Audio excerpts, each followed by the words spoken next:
2 days before Christmas, and of course, there's a lot going on in the world, so we'll be talking about that here on the World Edition and seeing if some of the folks join us and all along those lines. But Russia pounds Ukrainian infrastructure while downplaying peace talks progress. So, BBC correspondents at the scene of a drone attack in the Kyiv, and I know that later on today we'll be having our usual Russian, Ukrainian, China show, and I'm sure we may even get some reports from Kyiv. But Russian air attack on Ukraine kills three and sparks sweeping outages. So definitely that is something that folks are talking about as the massive Russian strike prompts power cuts across Ukraine, Zelensky says. And Bondi gunmen meticulously planned attack for months, police allege, and it looks very haphazard. Doubts cast on reports claiming alleged Bondi shooters may have met uh, as is in the Philippines. And Australian police released documents showing Bondi Beach shooting suspect conducted firearm training with his father. Remembering Dan Elkiam, the footballer killed at Bondi Beach. So definitely that's one of the victims that was there at the beach and all along those lines. Philip Young is in court charged with drugging and raping his ex-wife. UK man and five others charged with sexually abusing his wife over a 13-year period. Husband accused of drugging and raping ex-wife over 13 years. Five others facing sexual offense charges as well. And calls for peace marked by politicization of the tragedy. So after Bondi massacre, a moment of unity, then bitter partisanship. Bondi attack exposes Australia's multicultural blind spot and all along those lines. So Rich Lowry, Australia's dangerous naivety, and Italian artisan added figurines of Donald Trump to their nativity scene and all along those lines. And Trump administration abruptly recalls over 2 dozen career ambassadors. Trump live updates, Trump class Navy warships, U.S. ambassadors recalled, and the latest news. Trump administration plans to promote loyal diplomats after the recall of 30 ambassadors, sources say. Trump ousts more Biden era ambassadors. Immigrants now have fewer legal options to stay in the U.S. under Trump. ICE targets teens with sick and twisted 18th birthday gift. Tampa Bay families react to the DHS reunification program decision. Limiting migration led to 1.6 million losing their legal status in 2025. And Thailand and Cambodia officials to meet amid border clashes. Chinese envoy urges Thailand and Cambodia to resume ceasefire as soon as possible, and Thailand and Cambodia to resume ceasefire talks after deadly border clashes. So that is definitely something that folks are talking about as well. To Lam, reformist risk taker seeks to extend his hold on Vietnam. Vietnam's Communist Party said to back Lam to remain as chief. Vietnam's next leadership taking shape as January Congress nears and all along those lines. So Vietnam's next leadership taking shape as January Congress nears and all in that way. Australian state is set to pass tougher gun and hate speech laws after the Bondi attack. Australia's state parliament reconvenes to push stricter gun laws after the Bondi mass shooting. And after the Bondi Beach attack, Antavada chants face restrictions in Australia and the UK. And Australia is moving to fast track new gun and protest laws after the Bondi shooting draws criticism. Japan's 883 rocket launch fails. So that's something that folks are talking about in terms of the space race. The Japanese H3 rocket fails during the launch of navigation satellite.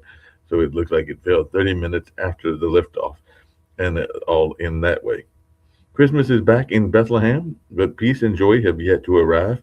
Cardinal Pisabale, we will do everything possible for Gaza. And Gaza, the Latin patriarch of Jerusalem, honors Christians who remain steadfast in a sea of destruction. Visiting Gaza, region's top Catholic officials say there's no hunger anymore, urges pressure on Hamas. And all pupils kidnapped from the Nigerian Catholic school are now free, according to officials. So, freed Nigerian school children are to be reunited with their families. Nigerians welcome 130 school children and teachers released after the mass abduction. So, definitely looks like they have all been freed, and that is good news and all along those lines. So, definitely that's something that folks will be talking about as well. China hits EU dairy with tariffs and Broadening trade conflict, China hits EU dairy imports with duties up to 43% after the probe, and Beijing Brussels trade tensions ratchet up. China will be imposing up to 42.7 provisional tariffs on EU dairy products. Greta Thunberg was arrested in London over a Palestinian action prisoners placard, and UK police arrested Greta Thunberg under the Terrorism Act. British police detained Greta Thunberg at a pro Palestinian protest in London, and it looks like she was supporting some pro Palestinian activists. And deadly clashes erupt between the Syrian army and the Kurdish led SDF amid integration talks. Um, and definitely Aleppo clashes exposes hurdle in the SDF integration into the Syrian army. Clashes flare up as top Turkish officials visit Syria ahead of the deadline for the Kurdish integration. So definitely this is something that folks are talking about as well. And a car bomb in Moscow killed a senior Russian general, third such attack in a year. And it looks like the car bomb killed the Russian general in Moscow. And Japan is planning to restart its world's biggest nuclear plant 15 years after Fukushima. So that's something that folks are talking about as well. Coming back to the Middle East, NGOs fear Israel's registration rules risk collapse of Gaza aid operations. A soaked tent or a bombed out ruin. Gazians face a grim choice this winter. So definitely that's something that folks are talking about as well. And suspects in a deadly Taiwan knife attack planned for over a year. And North Korea's Kim Jong Un tours hotels with daughter and lauds the economic progress. So definitely looks like North Korea's Kim Jong Un and daughter have opened a luxury resort. North Korea's new hotels inaugurated in Samjeon near the peninsula's highest mountain. And Kim Jong Un advertises new luxury hotels near China for North Korea elite. And India and New Zealand announced trade pact, making the majority of the goods trade duty free. Say bad deal is what NDTF is saying. New Zealand's foreign minister slams India's trade agreement, and New Zealand concludes FTA with India with aim to double trade. So it looks like New Zealand and India have finalized a free trade deal and an investment plan, and all along those lines. We get to a couple of news from the U.S. and I'm bringing in Dr. Sharif to see what he's got going on in his part of the world. But the Brown University put the police chief on leave after a deadly shooting. Brown president places police chief on leave as Trump administration launches investigation. Brown University places police chief on leave after the deadly campus shooting, and all in that way. And the Department of Education is launching a review of safety in that particular incident. And a second big batch of Epstein files, includes many mentions of Trump. Justice Department releases new batch of documents in the Epstein investigation. And new Epstein files released include Trump mentions. What they say is what some people are reading through and trying to find out. So the DOJ has released a third batch of Jeffrey Epstein files, including some that, as I said, mention Trump. U.S. to build a Trump class warship for the Golden Fleet. So Trump's proposed battleship might look impressive on paper, but building them won't be easy or cheap. So Trump is announcing a new Trump class of warships. So Trump announces a new class of U.S. battleships named after himself. So it looks like he's going to name something after himself again. Thone clears the GOP minibus logjam with help from Trump. So this GOP trio is a thorn in Thune's side. So the three Republican senators are giving John Thune headaches. But we'll see how this all plays out in terms of politics. And anger in Denmark, Trump appoints a special envoy to Greenland. Trump says Greenland is essential for security, and some people are wondering whether he could take it by force. But he announced he's appointing Louisiana Governor Jeff Landry to serve as the U.S. Special Envoy to Greenland.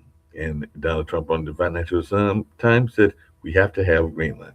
Apparently, he's going after Greenland. And one dead in Redding as dangerous rain and flooding threaten parts of Northern California. So, rare high risk for flooding spurs evacuation in Southern California after deadly floods in Northern California. And the Galveston plane crash, 6 dead after medical support plane from Mexico crashes. So definitely that's something that folks are talking about. The plane that crashed near Galveston Causeway was carrying out a medical support mission, the Mexican Navy confirms. So we'll get maybe to some other stories, but right now we'll bring in Mr. Sharif and see what he's got going. in his world over there in Bangladesh and also enter this phone call. So, Mr. Sharif, how are you doing? Yeah, I'm fine. Thank you. Thank you. And thank you for your great contribution through all of your media and initiative. Right now, my World Talent Economic Forum, we work like a catalyst for emerging economy. And the major things I try to learn from you and I try to contribute through Port TV, that how to be a ethical uh, journalist.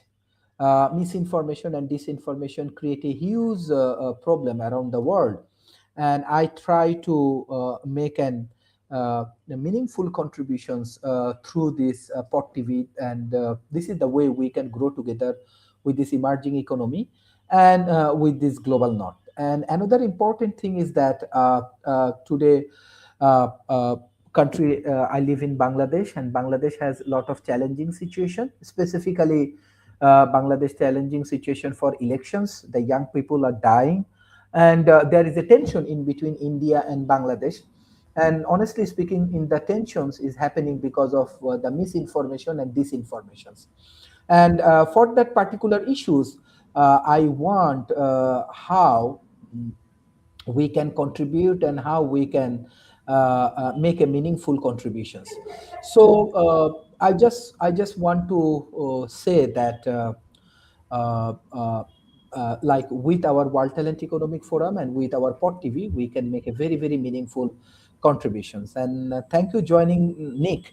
Actually, today there is a lot of discussions in Bangladesh in my conference and my research center about misinformation and disinformation, especially the media role. Because right now there is a huge tension in between Bangladesh and India, and global communities also have lot of comments and other things. Through my Pod TV channel, through our World Talent Economic Forum, I request all of the journalists, please play ethical role, play a positive role, because of this social media. Anybody is coming, anybody is joining as a journalist. So I want a professional journalist like Nick and Mark. You should develop institution for journalists, and through your journalism institution, I think there is a millions of journalists in social media. They can learn how to make a good story. They can learn how to make a high quality podcast. And misinformation and disinformation we should abolish. uh, this is actually a massive challenging situation right now in South Asia, only because of the lack of positive contributions of journalists. Many of the media and journalists from India, they are bringing all of the wrong informations. Bangladesh do not have any kind of Islamic fundamentalist growth. Bangladesh basic things, some of the young people, those who really love their country, those who have really want to contribute. And I know that USA has politically USA has very strong alignment with Bangladesh government. Even though Indian media, they are bringing the information that USA actually growing this fundamentalism in Bangladesh, that is completely wrong. What I see through this diplomacy in between USA, North America, and Bangladesh, Bangladesh economics moving to the right directions. Bangladesh economics and other things move in the right kind of thing. The young populations, they want these things. You already know Hadi died because of the shooter, and shooter ran away to India. So this is I know India has a lot of good people. India has a lot of educated people. Even the global community has a lot of good people. But this is my appeal to the Pot TV editors, chief editor Dick Palveda, Kimberly, and all of you. This is very high time. You should focus on ethical journalism. You have to work for misinformation and disinformations. We have to train good journalists, uh, maybe through your Pot TV institution. I'm not a professional journalist. I just come because Nick give me opportunities and I join in this media. But this is very, because of these things, many people are dying. Because of these things, it look like we have a war in between India, Pakistan, and Bangladesh. So this is high time. Nick, what's your thought about ethical journalism?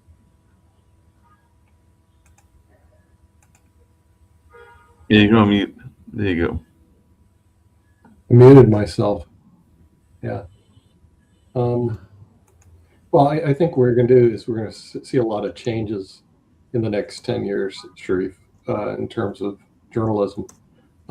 Maybe artificial intelligence will get in somehow and be able to fact check some of the things that are on social media before you get to them.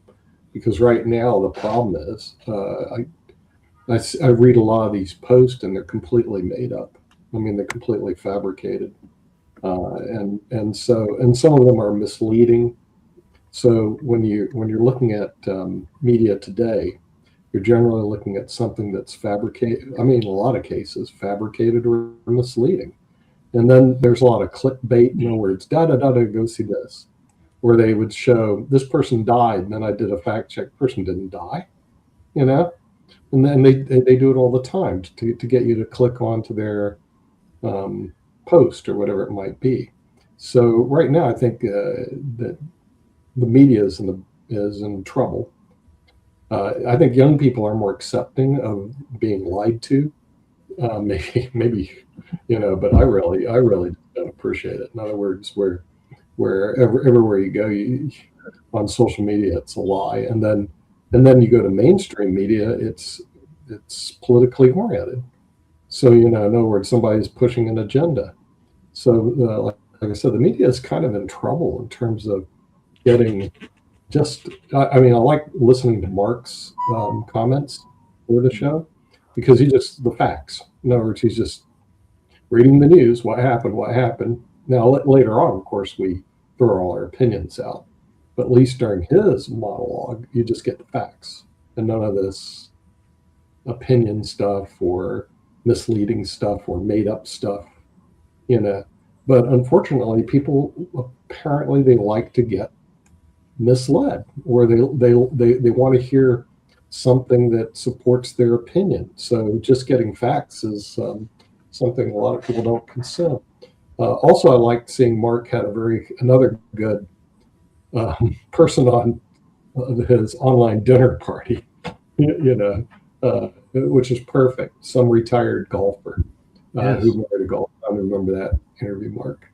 Okay, but and see, that's the good thing about Pod TV, because she is actually a really good golfer. I went and looked at her Wikipedia page. She married a PGA person, and just basically a solid person. But a lot of these people, they don't get any love or attention from the media. It's all the same old people, In other words, the celebrities, but not the people that are actually pretty good, So anyway, Pod TV allows people that are actually pretty good to be on, as opposed to,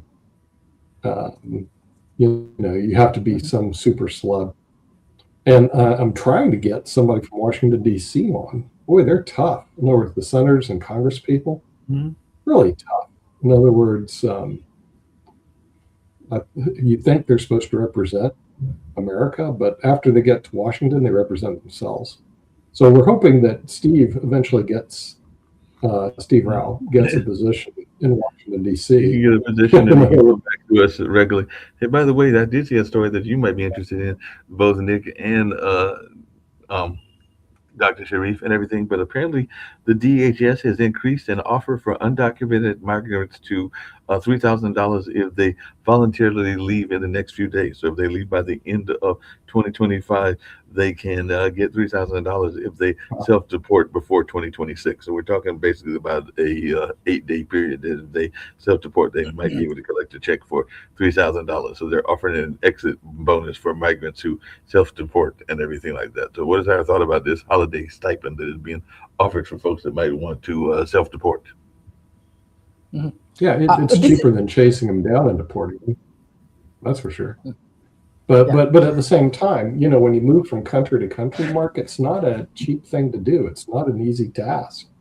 So, in some respects, I feel for the migrants that came in here, even though they came here illegally, because they have so many very difficult adjustments to make.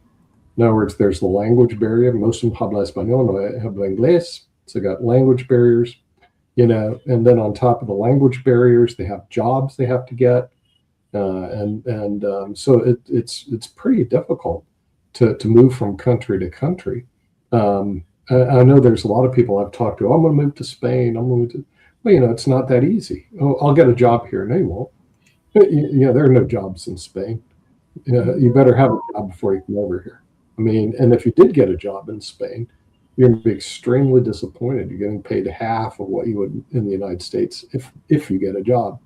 So I think people are very unrealistic about stuff like that. So 3,000. Speaking of unrealistic, I was wondering from both Bangladesh and Spain's point of view, what are some of the dangerous animals? Because apparently there are shark attacks that are being feared after a swimmer went missing off of Monterey Bay coast here in North America. And of course, there are other fears as well that people may be having over different things. So what are some of the fears that you have heard about that folks might be worried about?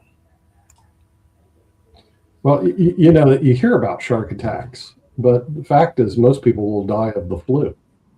In other words, this is really then again, this is the media that it's because of Jaws. Love to see a shark come in and bite you and kill you. Oh, I'm scared. But let me tell you something. That's not what's going to kill you. Most people will die of heart disease. That's the number one killer in the world. That's the reason I'm saying, Dr. Shree, if you want to help Bangladesh out, get them in the healthcare services. That's not going to go away. Most people will die of health disease. If someone wants to say, what you're going to die of, it's a bloody heart attack. Okay, next, cancer. Okay, cancer is number two. And we're talking about like 500,000, this in the U.S. alone, will die of heart disease, and then 400,000 die of cancer. Now, there was a new drug that just came out on LinkedIn. LinkedIn's great. Of all the social media sites, I like LinkedIn the best because for whatever reason, most of the people there are very professional. It was designed to be like a professional site, and they generally post good stuff. And I hope this is good. But this was a new drug that they found that slows down glioblastoma. People don't know what that is. It's brain cancer. Now, if I had clients that had that, you know what that does? It basically what one of my clients had to do, was a good friend even so, they had to cut out most of his brain. And then, when they cut out most of your brain, you're left with nothing. You're like, okay, seriously, that's what they do with glioblastoma. And then it killed them. Okay, that's the reality of glioblastoma. And some people who have that realize it's a death sentence, like pancreatic cancer. This is the number 2 killer in the world right now. It's cancer. Number 1, heart disease. Number 2, cancer. Now they're making progress on that area, and that's one reason, Mark, we have our show, Medicine and Science. I haven't got Dr. Patmos to go talk about, cancer treatments, but the thing is, that's big. But no matter what you say about shark attacks, that's not going to kill you. It'll be because you didn't take a COVID vaccine, okay, or you didn't take a flu vaccine. That'll kill 40,000 people. It's too bad Rick Rosner's not here, because I say, go Google shark attacks. How many people in the U.S. got killed with shark attacks? 4, maybe. Flu, 40,000. See, there's a big difference. So again, it's just more sensation. If you got killed by a shark attack or an alligator, come on, that's not what's going to kill you. We should do a show, Mark, on what's going to kill you. Well, I just did it as of late 2025. There were around 8 to 10 fatal shark attacks globally, with Australia reporting at least 3 to 5 deaths, and the U.S. having 2 to 4. So numbers vary slightly by sources as reported. You can, okay, play Rick Rosner, flu deaths. Google or AI. That's why AI is great. AI flu deaths. How many people died of the flu? So we got shark attacks worldwide, 8 to 10. Where is Rick? Rick and Heritage Toby's here. He could do some of the dirty work. Okay, how many people died of the flu in the world? AI should know the answer to this question. That's why I do use AI a lot, because the thing is I can fact check things real quickly, and I do want to thank Google for putting their AI thing on the internet for free. I don't know how they make any money off it. I think they just want to make sure people don't leave Google. For the U.S. 2024-2025 flu season, the CDC has reported preliminary estimates of around 38,000 deaths by October 2025, with a high burden, especially for children. 288 pediatric deaths for the current late 2025-2026 season. Activity is picking up with the early data for December 2025 showing about 1,900 deaths so far, but totals are still preliminary. So the thing is, The thing is what? One point I just we're on the same page. Yeah. I just want to add, like our World Talent Economic Forum, definitely we think that healthcare is very important. We have longevity conference next year, December, and many famous healthcare scientists, doctors, pharma industries, they will join in these things. One of the interesting aspect, I think, I find that Western world, they can take from Bangladesh, from India, Ayurveda. Even recently, we are working with Australian AI company. It's like a learning management system, and IIT Madras and your University of British Columbia. And we find that Ayurveda is something that the Western world can do some research, and they can take different kind of, let's say flu. For flu, you can take this Ayurveda. It's very healthy, it's very organic, and it can help you to overcome from this flu. Even in the COVID situation, according to UN, they thought that millions of people will die in Bangladesh and India because of the COVID, but it's not happened. If you see our food habit, we use a lot of spicy, right? And you can see that spicy give us metabolism improvement in our body, and it's actually helpful. So always I see that, let's say Bangladesh people, they bring American burger in Bangladesh and in India, Kentucky Fried Chickens in Bangladesh. So I say, why don't you bring more this one thing for food? Maybe it will help you to improve your metabolisms through different kind of spicy, and it's proven. I have a research paper on that. And secondly, why don't you take some sort of yoga? Definitely it's very popular in North America, and Ayurveda. Maybe it will be more healthy, and you can reduce your health cost, and it's organic. It's actually give you a very productive lifestyle. So maybe so for that particular issues, I'm working with some pharma industry in Bangladesh, let's say Beximco Pharma and many famous organization in South Asia. So we are just trying. Definitely, you have many good research lab in North America and Europe, and many healthcare big industry. Beside that, you can welcome this pharma. You can welcome this kind of organic food. You can welcome this kind of spicy, which will be helpful for Nick. I saw that even in this year, you can go for yoga, practicing some yoga and aerobics, and yeah, it's good. I always because people say, hey, you are very energetic, even though I'm very young, but I go for yoga and aerobics and meditations, reciting Quran, and I pray to Allah. It's give me a special energies, and definitely food habit. Yeah, I'm very worried about I do Western food appreciate habits, that. like all of the junk food they love. So yeah, I appreciate that, Dr. Sharif, because that's one problem that America is also going to fight. And I got a book back there called Aging America. The baby boomers are going to get older. The 70-year-olds are going to be in their 80s, and the 60-year-olds are going to be in their 70s. And so we're going to have millions and millions of old people in the United States of America. So health issues are going to be more and more important. And if you're going to have a health thing, you may want to invite Dr. Patmos, who does our medicine and science show, Dr. Sharif, on your World Talent Economic Forum. He's pretty seriously into medicine, since he's a medical doctor in the United States. He'd be a good person for Dr. Sharif. Definitely, like the organic treatments. It will help your metabolisms. Organic treatments. It will help you to improve your conditions. Even though meditation, it's helped me a lot. Most of my work in online, but I target every day that at least I walk 5 kilometers a day. Yeah. And I meet with people. I go to natures. I meet with people. I meet with people head to head. I say hello, go handshakes, and go to natures. Do some yoga aerobics as well as meditations.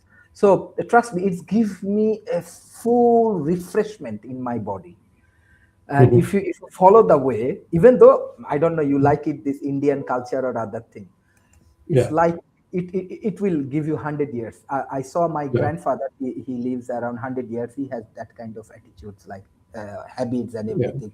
Early in the morning, they woke up. Even in Chinese people, you see, they woke up early in the morning, very early in the morning. Mhm. Even in our country, but I saw that American people love to like do all of the midnight Mhm. party and things.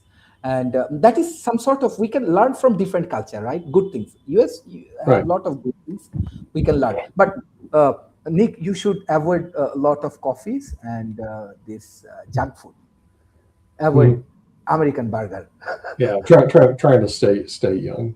Also, it's very interesting when it comes to food because I love Indian food, but Indian Mhm, food is in the United States and here in Spain is really Pakistani food, Dr. Sharif. mhm, They just yeah, don't call it that.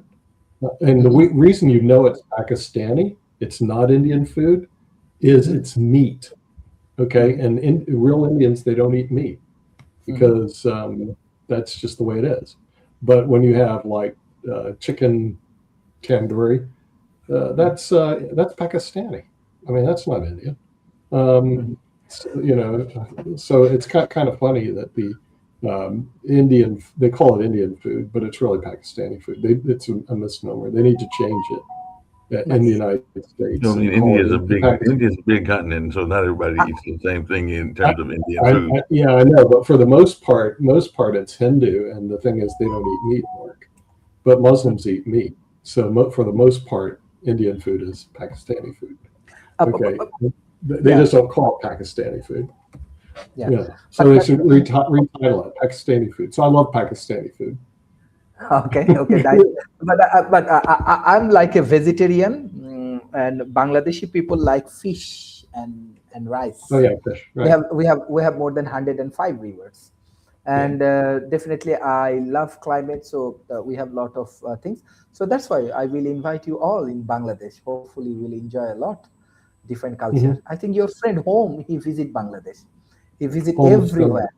Yeah, yeah, Yeah, he's homestoner. been He everywhere. visit Dhaka, he visit Chittagong, he visit Right. our Dhaka University, People.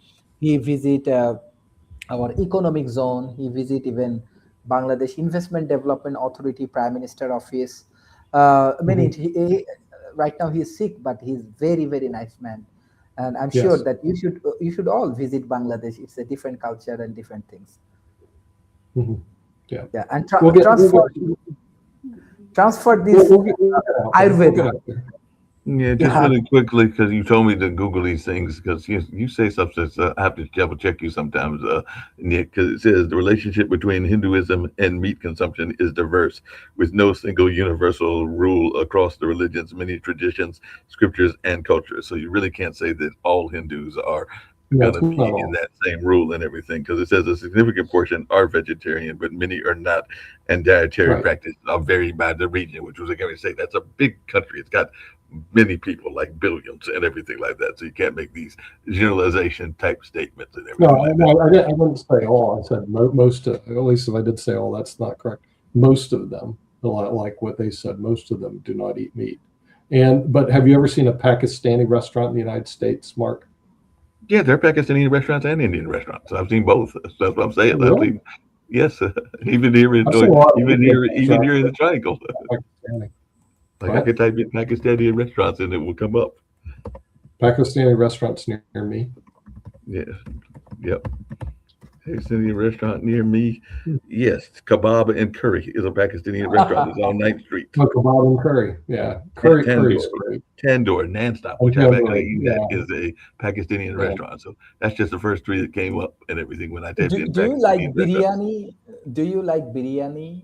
Something actually, Bangladeshi biryani is very famous. Yeah, it's really good, but it has a lot of rice in it, so it can be fattening. So I got to be Yes, careful. My yes. wife goes, I "You did can't have eat a that." quick question Yeah, for everybody, including Jacoby, who I see is here as well. But is Trump just going to name everything after himself? Because apparently he's now wanting to absolutely, name an entire military fleet after himself and everything like that. So and that's absolutely.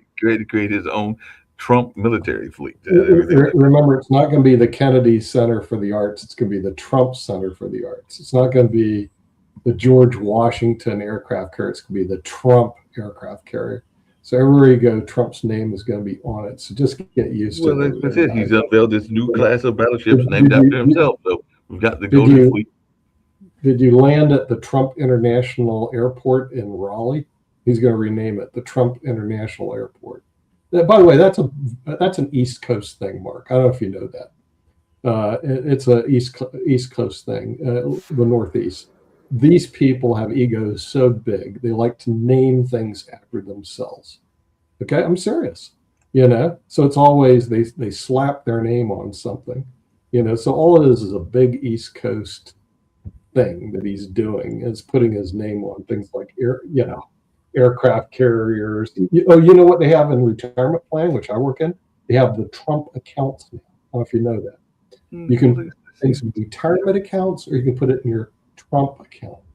I cannot puke enough. I won't even do them for clients. If they come to me, I said, look, I'm not going to, feed this person's ego because he wants Trump named after everything. That's ridiculous. And the fact, this shows how weak the Republican Party is today, that they allow them to do it. It's just the weakness of the Republican Party. There are no leaders. They're all sheep. Bad. We're just going to follow Donald, and they shouldn't. They should be able to stand up on their own two legs, but apparently they can't, But it's disgusting. I mean, I don't like the Kennedy Center either. I hated when Kennedy did it. Okay, we had a street in Tampa called Grand Central Parkway. No, it's Grand Central Boulevard. He renamed it John F. Kennedy. He was one of the worst presidents ever to exist. Why did they name a street after him? His great things he did was almost get us in a thermonuclear war. He got us in the Bay of Pigs, and he escalated the Vietnamese War. All three aren't great, and they named a street after. Come on, cut it out.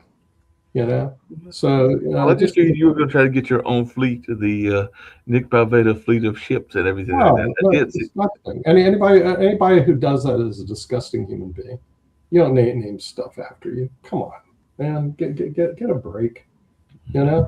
So the thing is, it just shows how insecure he is and how weak the Republican Party is. Well, speaking of the Republican Party being weak, we know that guns have been an issue, and we talked about it ad nauseum on this network and everything. But apparently, the Justice Department is suing Washington, D.C. because Washington, D.C. banned semi-automatic guns. So I guess the Justice Department is upset. So they're suing D.C. over its gun laws because D.C. we had a ban on AR-15s and other semi-automatic guns. But I guess the Justice Department, which is under Trump, says we don't need these guns and everything like that. So they're going to sue D.C. over its restrictive gun laws. Well, by the way, this happens more often than you think. Government entities suing government entities. And who pays that bill? Jacoby pays it and you pay it, Mark, through taxes. It's disgusting. Now, notice what happened. And I used to work for the city attorney's office in Miami Beach. Okay. And one thing that really griped me, this was even when I was a kid, I figured this out. The city would sue the county, or the city of Miami Beach would sue the city of Miami. I said, who's paying for this litigation? Taxpayers are. Okay, so the minute that happens, the taxpayers are paying for that litigation. Now, not to mention the fact they shouldn't have guns all over the place in the United States anyway, but unfortunately those cows have left the barn, so bringing them back in is real tough. In other words, unfortunately. Are you just going to ban guns, or would you ban knives? Because there was a bow and arrow attack recently as well. And of course, there was a knife attack in the world also. It's impractical to ban them, but you do have to put very strict controls on them, and you got to get rid of the Second Amendment because it's stupid.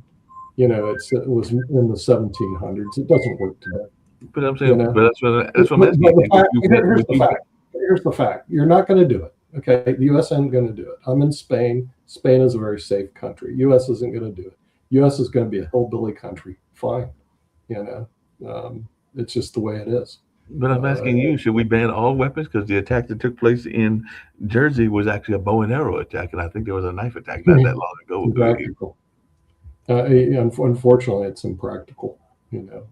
To ban all weapons, but the thing is, you can't make it. You can't not make it easy, and you have to have better mental health facilities over there. The U.S. when it comes to crime is like a third world country. You're just not. It's not. Europe is much more advanced when it comes to mental health and crime control. Well, you speak about. Go look at the stats of violent crimes in Europe and then check the U.S. It's not even Yeah, I'll close. check that in a second. But just really quickly, because you mentioned funding and all along those lines, there was an article in the Washington Post that said that very shortly, a middle class family's only option will be a 43,000. I did say 43,000 health insurance premium. So that's going to be not affordable for a lot of people when this millions of soon to be uninsured Americans are looking for a plan B. And I don't know about you, but I don't think that I could afford 43,000. Oh yeah, but by the way, Mark, you're talking about a very important topic: is healthcare in the U.S. The cost, like the last one I looked, $14,750 per person in healthcare, and there's no plan that I can see that has any credibility. I have one back here that was written years ago about a universal health coverage, and they could do it in the U.S. They need to do it and keep it really, really cheap. Bare bones cheap, but covers the basics. There's no political will to change the system, so you have a very archaic healthcare system there. Spain, healthcare costs are down tremendously, but it's not just Spain; it's most of the European Union. So they actually do address the healthcare issue in the European Union, and they do have universal healthcare almost everywhere in Europe, but not in the United States. And I don't see it changing. Instead, I see what you're showing right now is that $43,000 for a family to get health insurance. Figure it's $14,000, make it $15,000, not $14,750 right now. So if you had a family of four, it's $30,000 a year for health insurance. Really, who can afford that? Remember you have other expenses too. So I don't know what your thoughts are, Jacoby, but I mean, yeah, I mean, the healthcare and all the other stuff, it's bad, and yeah, it's definitely not going to get fixed. But it becomes a redundant conversation because it's not what's in the U.S. But hey, guess what else is not in the U.S. And this is pretty cool because trying to move to something positive. Nick, you might like this because you're over in Spain and you might be able to actually pick this up. This is Huawei. Well, so the Chinese car market is awesome right now. I'm not gonna lie. They've got some cars that should be in the US, but will never make it to the US. Like BYD, they've been putting out some great cars that are great competitors to Tesla and the EV market. But the Chinese EV market is nice. Like this right here is Huawei's car, and it is ridiculous. We were taught to believe Chinese cars were cheap, unreliable, and never meant to be taken seriously. But what if that entire belief system just collapsed overnight? Because while Germany was polishing badges and Japan was playing it safe, China went quiet and then rewrote the EV rulebook. Today, I'm bringing you a car that doesn't just challenge the luxury giants, it embarrasses them. This is the Huawei Stelato S9T, and I'm warning you right now, once you see what this thing offers, your definition of premium is never going to be the same. It can drive itself from a parking spot to another parking spot without a map. It has zero gravity seats that feel better than a first-class flight. It costs less than a base model Tesla Model Y. I'm not joking. Today, I'm showing you the car that proves the United States is officially losing the EV war. Buckle up. Let's start with exterior. Most wagons look like hearses. This looks like a fighter jet that decided to settle down and have kids, but didn't give up the gym. It is massive. That is longer than a BMW X5. But look at the shape. It is slippery. And because it's the year 2025 and we're in the future, look at the mirrors. There aren't any. These are high-definition cameras. Now, I know, cameras are a gimmick. I thought so too, until I saw the night vision on these things. You can be driving in pitch black darkness and the screens inside show you the road like it's high noon. It eliminates blind spots completely. It's not just cool, it makes glass mirrors look like Stone Age technology. But the face, this is where it gets spooky. This design language is called Galaxy Light. And these headlights, they aren't just lights, they are Huawei's X-Pixel system. Get this, These things are effectively 2-megapixel projectors. If you're waiting for a friend, you can literally project a movie onto a wall using your headlights, a full 100-inch display. If you're letting a pedestrian cross the street, the car projects a lit-up crosswalk onto the asphalt to tell them it's safe. That's nuts. Bro, my Ford doesn't even tell me when my door is open. This thing is communicating with pedestrians. It feels alive. When you walk up to it, the lights ripple. It acknowledges you. And check the top of the windshield. See that bump? That is the LiDAR, the 192-line laser scanner that sees the world in 3D. It looks a bit like a taxi sign, I'll admit. But when you find out what it does, you'll forgive the bump. We'll get to the self-driving in a minute, and trust me, it's going to scare you. Round back. This is the money shot. This is where the wagon flex happens. Most EVs trail off at the back for aerodynamics and ruin the headroom. This keeps going. It has a shooting brake vibe. The taillight bar, called the Star River, stretches the entire width. Inside the red plastic, there are thousands of tiny crystal facets. When it lights up, it doesn't just glow, it sparkles. It looks like crushed diamonds. It looks expensive. If you put a German badge on this, if you slapped a Mercedes star or an Audi ring on the back, people would pay $150,000 for this car without blinking. But spoiler alert, it is nowhere near that price. We'll get to the number at the end, and it is going to make you mad. Like write a letter to your congressman mad. Okay, popping the hood. Is there an engine? No. Is there a massive frunk? Yes, you can fit a carry-on suitcase in here. But the magic is underneath. This uses Huawei's Drive One powertrain. You've got dual motors pushing out nearly 530 horsepower. 0 to 60, 9 seconds, in a family wagon.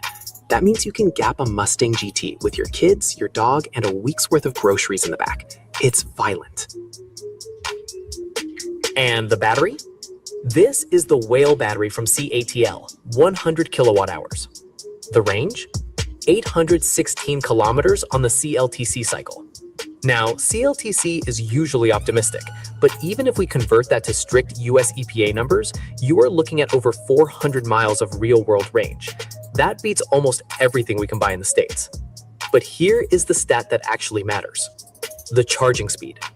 This runs on a full 800-volt silicon carbide architecture. You can add 200 kilometers, that's 125 miles, of range in 5 minutes. 5 minutes. That is a bathroom break and a coffee. By the time you're back, the car is ready to go another 2 hours.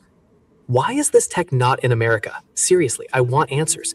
We are still sitting at chargers for 40 minutes like peasants, and they are doing splash and dash charging. Okay, welcome to the future. I'm not exaggerating. First, the dash. It's running Harmony OS 4.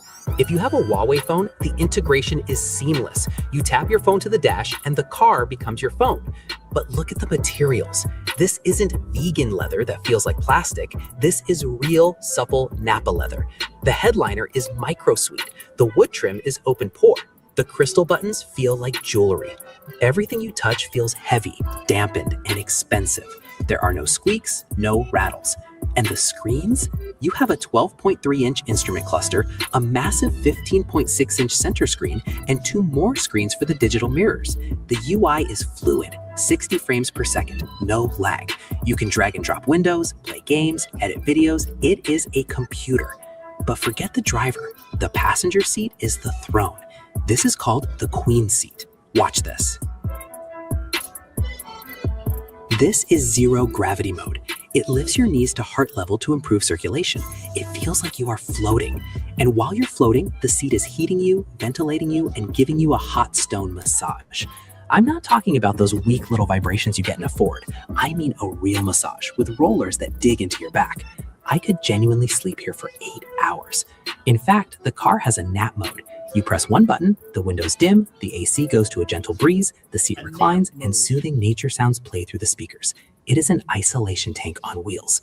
But wait, I told you there was a feature in this car that no US brand would ever dare to try. Look at the roof. A 32-inch cinema screen. This isn't a tiny iPad stuck to the headrest. This is a movie theater. It's a laser projector system, so the image is crisp, even in daylight. You can watch Netflix, play PlayStation, attend Zoom meetings, all from the back seat of a wagon. And the sound? It has the Huawei Sound Superior system, 25 speakers, 2080 watts. The headrests have speakers in them. I watched the Dune trailer in here earlier, and I felt the sand in my teeth. It shakes your chest. Compare this to the premium audio in a Model Y. There is no comparison. This is better than my living room. And check the center console back here. A fridge. Not a cooler that just blows air, a real compressor fridge.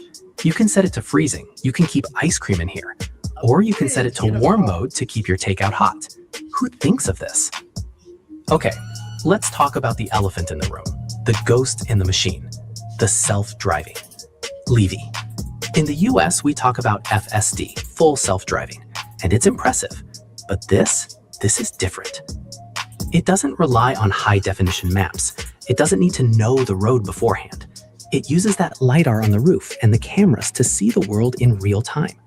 Since this is the S9T touring version, we have to talk utility. The boot is massive. You can lay the back seats down and you basically have a double bed. Camping mode? Easy. Costco run? You could fit the entire store in here. It has the luxury of a Rolls-Royce, but the practicality of a Subaru Outback. That is a combination that simply does not exist in the Western market right now. We have to choose luxury sedan or practical SUV. This car says, why not both? And look at the details. There are 220-volt outlets back here to power your laptop or a coffee maker. There are tie-down hooks that are made of aluminum, not plastic. Even the carpet in the trunk feels premium.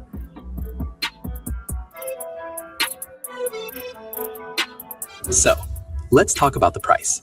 We've got a... Can you guess? Take a wild guess how much you think it is going to cost. 37,000. 25,000. Now, there's a premium car that would cost over $100,000 anywhere else. car that is faster than a Porsche, more comfortable than an S-Class, and smarter than a Tesla.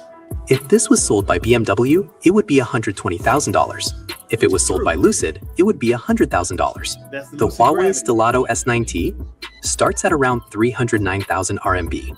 Do the math. That is roughly 42,800 USD.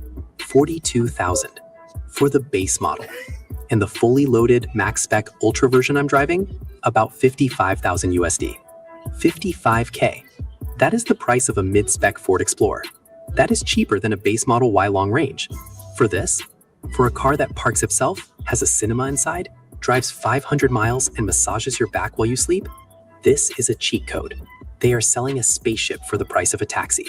And that is why I'm scared for the legacy automakers. Because how do you compete with this? So I have to ask you a serious question, and I want you to be honest in the comments. If this car came to the US and it cost $55,000, would you still buy a BMW 5 Series? Or would you switch teams? Because looking at this, I think I know the answer, and it scares the hell out of the I mean, look at that, Martin. That is the whole front panel. Yep. Mercedes, I mean, it looks better. It looks just like Mercedes front panel, the Lincoln Navigators front panel, all the front panels that are out there right now for any of the cars that are out there. That's $100,000 front panel, because the Lincoln Navigators front panel that they rant and raved about being all this length, yeah, that's $100,000 car. Same thing with Mercedes. You want a panel like that, you're paying $100,000. But that's just nuts.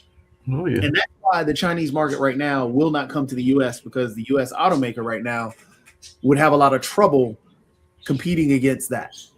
That's why it gets blocked out. Okay. Same thing with BYD. The reason BYD isn't in the U.S. is because Tesla owns the market. I absolutely agree. And I think it's a great value for people that want to buy cars, but I don't own a car anymore. I haven't owned a car for over a year and a half. So I don't really care about Frank, he doesn't need a I'll car. rent them. Yeah, I don't need a car in Spain. So why would I want to spend 50 to 100,000 on a car that I don't need? But it makes me feel good because the cost of when I used to have cars, it's really expensive. You know, it's so much better to get if your city has mass transportation. It's so much better to just get on your mass transportation system. Unfortunately, U.S. doesn't. U.S. is horrible. So they push these cars out that are really expensive. You know, not just the buying. They have to pay insurance. Then you have to pay for the gas or the electricity, and then you have to pay the maintenance of it. I mean, Hmm? a lot of money going down the drain in cars. When if you had a decent mass transportation system, you wouldn't need to have those things. But get rid of it and go to mass transportation. But Well, the car when you want dealers and automakers are the ones that they dominate that market. yeah, but you do have a point that how can the U.S. compete against China in cars? I don't think they can in the next 10 years. It's going to be hard. And if I don't know if this is even available in Spain though. I'd have to go look. I know BYD, I think, is available in Spain. And I'd have to, yeah. But see, my problem is even if I checked, I wouldn't buy a car. It's just so much. The train system here is so good. I'd rather go on a train than take the subways in Madrid. Mhm. So much better. The trains, almost every city I've gone to, Prague, Budapest, Amsterdam, all have great public transportation systems. And you learn how to go on the trains, hit the subways, hit the trams, walk. Believe it or not, walking is a way. So the thing is, what do you need a car for? Yeah. To park it? I mean, and then pay some monthly fee. So it doesn't, to me, like I said, it doesn't make any sense. But when I go to the United States to Toby, I always rent a car. And if I was going there for a long time, I'd have to buy a car because in the U.S. you can't get around Raleigh-Durham. I mean, Mark gets around on public transportation, but most people they can't. No, and that's the way cities are. That's the tough part about cities is that's the way they were built.